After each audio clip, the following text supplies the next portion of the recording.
Pour moi, les enjeux liés au handicap dans le milieu professionnel sont au nombre de 3.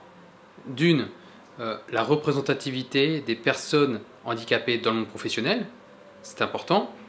De 2, l'enjeu est pour les entreprises, les professionnels eux-mêmes, puisque la différence est une force, et donc, d'un point de vue des ressources humaines, avoir des personnes handicapées dans un groupe est forcément moteur pour l'entreprise elle-même.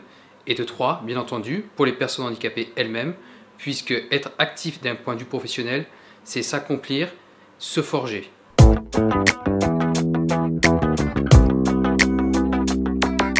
Les recettes, en tout cas, ce qu'il convient de faire pour réussir son inclusion dans la vie professionnelle, c'est tout premièrement, je dirais, la communication.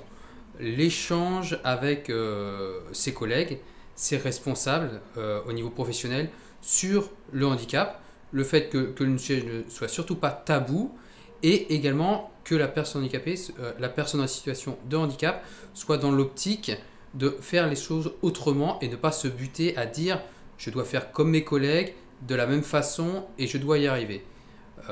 La personne en situation de handicap doit y arriver, doit faire son emploi, mais parfois, il est vrai, on doit l'accomplir autrement, différemment. Il y a d'autres voies à explorer et le résultat n'en sera que bénéfique pour tout le monde. Alors, les Abilympics peuvent y contribuer et de manière plus formelle, je dirais, y contribueront par le fait de médiatiser le thème du handicap qui est malheureusement orphelin de la sphère médiatique très souvent. Donc le premier point positif, c'est la médiatisation de l'événement.